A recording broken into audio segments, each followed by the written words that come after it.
Seahawks fans, I got some great news for you on the offensive line, specifically about Anthony Bradford. We'll tell you all about it coming up here on this edition of Seattle Seahawks Today, powered by Chat Sports. I am your fearless leader, the somewhat capable host, Tyler Jones, here with you. Appreciate you joining us. Before we tell you what you need to know on Anthony Bradford, I got a little challenge for the folks. So my guy Tom Downey, host of the Cowboys Report, some would call the Cowgirls Report, he has challenged us to a sub-battle for the month of July to see which one of our respective channels can get the most amount of new subscribers. I'm always down for a challenge and for the opportunity to take down the most fraudulent team in the National Football League. So, we will start mano a mano, 0-0, no score. We're about to kick the ball off first quarter. Subscribe now for free, youtube.com/Seahawks TV. Let's win this sub-battle for the month of July, and we'll get started with today's show.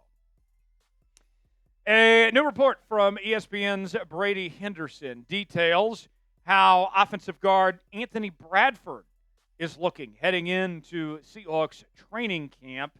And, folks, I know there's been a lot of frustrations about Anthony Bradford since he came to Seattle. But finally, we have some good news to report on him and the right guard situation. Let's begin with this from Brady Henderson. When the Seahawks hired offensive coordinator Klint Kubiak, a popular reaction was that Bradford may have a hard time winning back the starting job at right guard. After all, he's a big, powerful blocker who doesn't seem like an ideal fit for an outside zone scheme that suits more athletic linemen.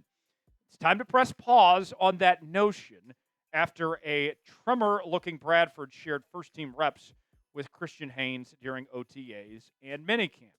This is a big deal, my friends, that we're talking about Anthony Bradford making significant progress, that he's looking a little thinner.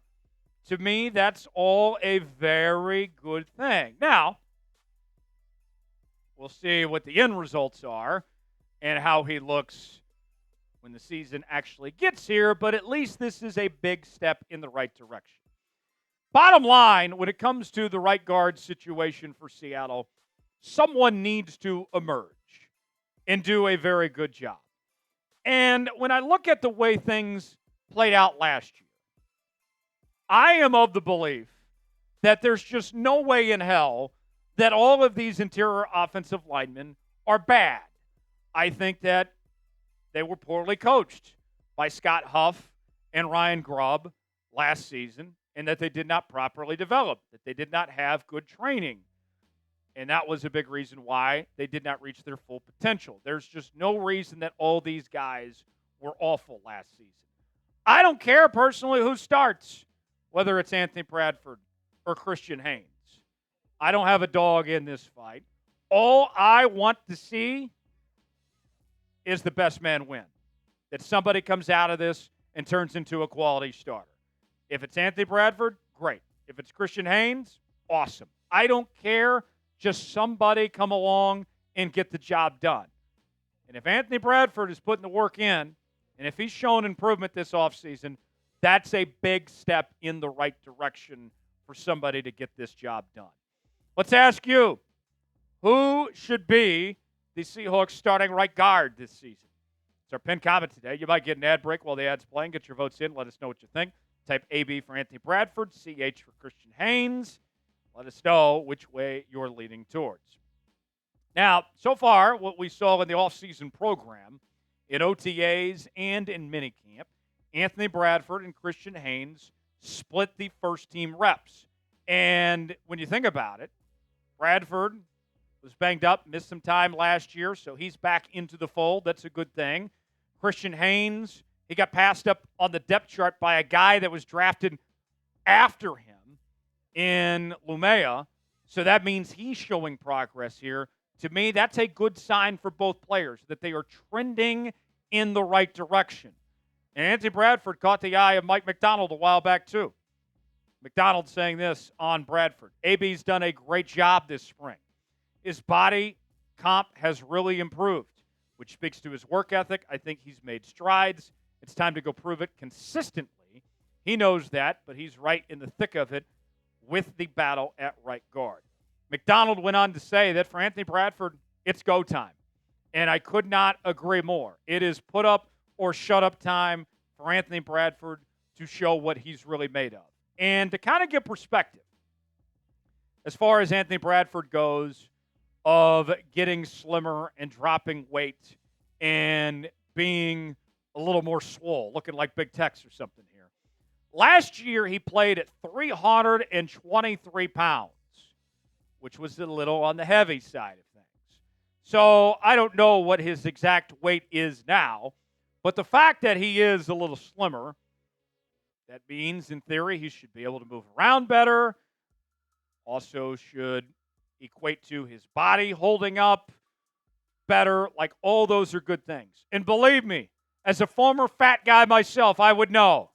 There was a point in time, folks, I weighed 345 pounds. I'm happy to say I'm a nice 190 now.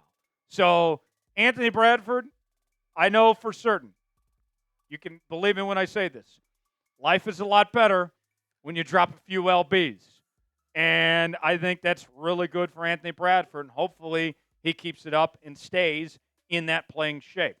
More on Anthony Bradford, the 2023 fourth-round pick out of LSU. He was placed on injured reserve last season with an ankle injury. He's played in 25 career games with 21 starts in his career so far to this point. Now, although he's got a decent amount of starting experience, let's be frank with y'all, he was bad last year. He was one of the worst graded interior offensive linemen in all of football. And the reality is for Anthony Bradford, and I could say the same for Christian Haynes too, there's nowhere to go but up from here. Both of those guys struggled so much that I'm feeling pretty confident that we're going to see each of them improve, because it was a struggle in more ways than one. And here's what I mean by that for Anthony Bradford. Look at the numbers last year from Pro Football Focus. Hide the women and children from these numbers, folks. His offensive grade, a 48.3. Yikes. Pass block grade, 48.5. Run block grade, not much better, 57.7. But that's not all, my friends. He allowed 7 sacks in only 578 snaps. What in the hell, my friends? And not to mention he got called for 10 penalties, too. So, Anthony Bradford, brother, come on. Please, by all means, get the job done. Be 100% honest with me, folks. Do you believe in Anthony Bradford? Is he the solution that Seattle's looking for at the right guard position? Type B for believe, D for don't. Weigh in the comments section and tell me if you're all in on Anthony Bradford or not. We got Nike Seahawks shirts on sale now for the very low price. So $15.99 while supplies last at chatsports.com/SeahawksT is where you can get these today. We have these shirts in all different shapes and sizes. I know it's about to get hot, and you want to wear a T-shirt. You want to represent your favorite team as well. What better option than getting one of these Nike shirts? And it's not very often we're talking about cheap Nike gear, so you might as well take advantage of this while you can. Chatsports.com/SeahawksT is where you can get yours today. The link is in the comments and description of today's video. We also have other Seahawks merchandise available at that same link. Go see for yourself now. Chatsports.com/SeahawksT. Wrapping up, some final thoughts here. When I look at the right guard situation for Seattle, with Bradford and Haynes, we're hearing reports of improvement, which is a very good thing. But even with that said, my friends, I would not rule out the possibility of signing another offensive guard. We already know that Gray Zabel is going to be your starting left guard. But you have a big question mark when it comes to the right guard position.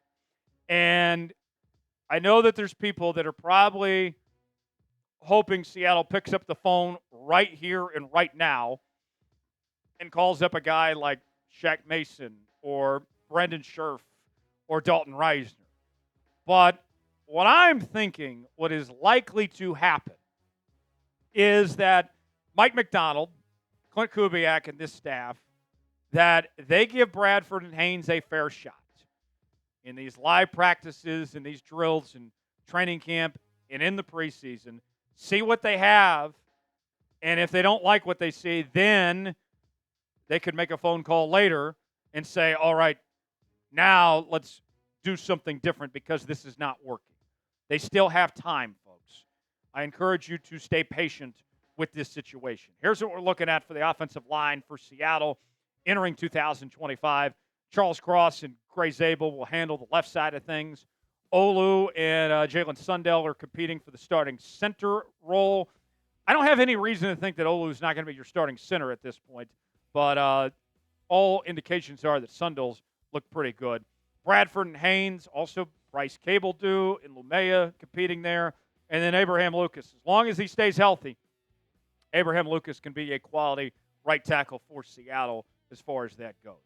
Really entering 2025, when it comes to that offensive line situation, it's just the right guard spot. That is the only question mark right now. I feel great about Charles Cross. I feel really good about Gray Zabel. There will be some growing pains, but I think you'll see the fruits of his labor pay off. I think Olu's solid. I liked what he did in the second half of the season. And Abraham Lucas, as long as he stays healthy, he's good. If they can figure out the right guard spot, then I think that this offensive line can be in pretty decent shape and be much improved from what it was in 2024. What is your confidence level of the Seahawks offensive line right now? Scale it for me 1 through 10. How you feeling about this group? Weigh in the comment section and tell me what you think. Thanks for joining us here on this edition of Seattle Seahawks Today. If you enjoyed today's show, hit that like button. We certainly would appreciate it. I'm Tyler Jones. Thanks for joining us. We'll see you next time.